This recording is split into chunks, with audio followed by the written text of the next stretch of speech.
Gael Monfils isn't your typical tennis star. He moves like lightning, plays like an artist, and electrifies every stadium he enters. He is more than a legend. He's a show, a myth, and one of the greatest phenomena the sport has ever seen. So how did a junior talent like Monfils become the most beloved entertainer on the ATP Tour? Born on September 1st, 1986, in the French capital of Paris, Gael Sebastien Monfils has roots that stretch back to Guadeloupe and Martinique. His father, Rufin, hails from Guadeloupe, where he was a pro football player before finding work at France Telecom. Meanwhile, his mother, Sylvette Cartis, hails from another Caribbean island called Martinique, where she later worked as a nurse. Yet sport has always been in his blood. In fact, Monfils won the French under-13 and under-14 100-meter championships, while standing out significantly in the world of track and field. But it was as a youngster on the tennis court that Monfils truly became unstoppable, winning Grand Slam titles at the Junior Australian Open, French Open, and Wimbledon. By the time he turned 17 in 2004, he was the world's #1 junior, with millions of people eagerly following his stellar career. Yet his entry into the ATP Tour is where things truly kicked off. Just before turning 18, Monfils turned pro in 2004, where he'd go on to make his official ATP debut at the 2004 Open de Moselle, following a wildcard invitation to the main draw. Monfils immediately stood out, defeating the #2 seed Xavier Melis in the first round. He'd win another game, but ultimately fell to Richard Gasquet in the quarterfinals. Yet it was enough to qualify for the 2004 Paris Masters. Again, Monfils caused a stir when he upset world #4 Thomas Inkfist in the first round. He'd finally lose to world #3 Leighton Hewitt in the second round. But these wins were enough to elevate him from 925th to 239th in the world, jumping nearly 700 positions in less than a year. But it was his dazzling style that wasn't always about tactics and more about his raw athleticism, which saw more and more fans taking a liking to the young star. Over the next few years, he'd continue rising through the ranks, where he'd come face to face with legends of the sport, including Roger Federer, to whom he'd lost in his first tournament of 2006 in Doha. Yet he still dazzled his way to the finals. During the same year, he fell to Rafael Nadal at the Rome Masters and to Novak Djokovic during the 2006 French Open.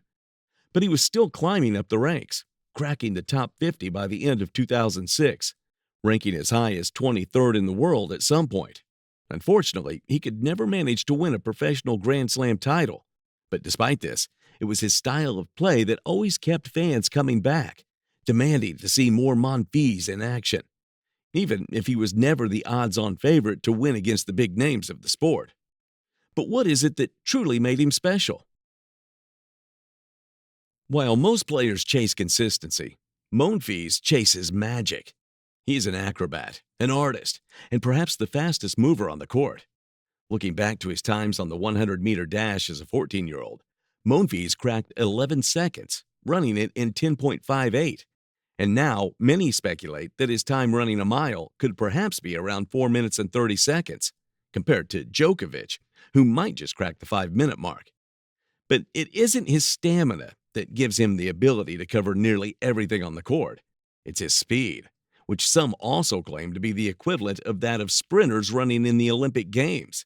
It's the way he can cover the length of the court, and even if he doesn't, pull off a dive shot to return the ball that makes him deadly.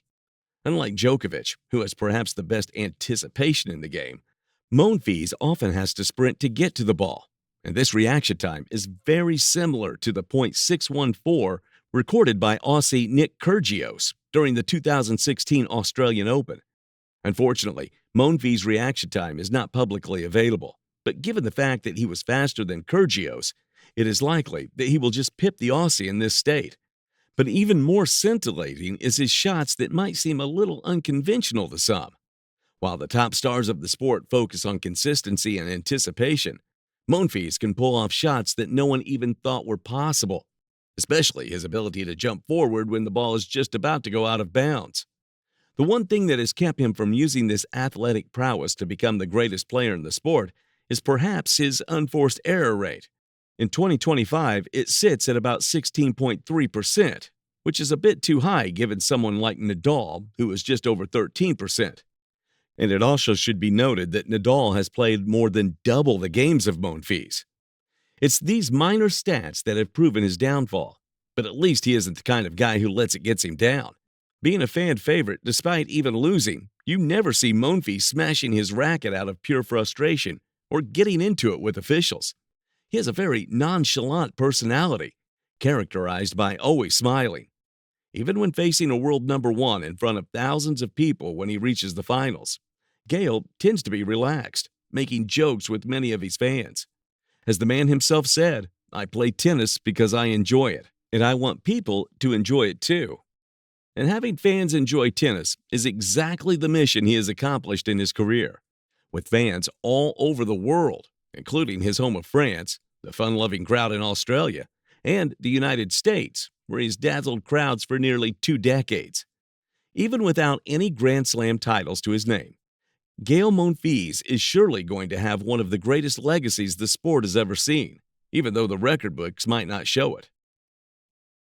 Now, at the age of 39, Gael Monfils is still playing.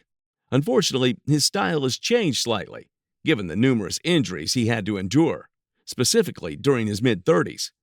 He sustained a neck injury against lucky loser Thiago Monteiro during the 2022 Adelaide International 2, and later suffered from a heel injury and foot injury, the first which required surgery and left him out of action for the remainder of the season.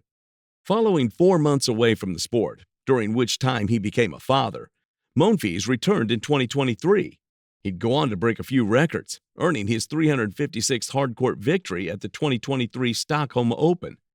Yet in 2024, he once again cracked the top 40 of the overall rankings, becoming only the second Frenchman in the Open era to win more than 550 major matches. Only Richard Gasquet has more, at over 600. But Monfils was never really chasing records. They simply just came with the entertainment. Essentially, he never won a Grand Slam title, but became a cult figure in tennis as a performer of the sport. Now at the age of 39, he is an inspiration for the younger generation, proving that tennis isn't only about winning, but about entertaining and giving the crowd their money's worth. Monfils may not have 20 Grand Slams, but he has something many champions never earn: the hearts of fans. And that lasts forever. Just ask Anna Kournikova, who became an icon thanks to her incredible personality. Check out this video to find out why. But if you want more stories about tennis legends, subscribe to Epic Tennis, and we'll see you in the next one.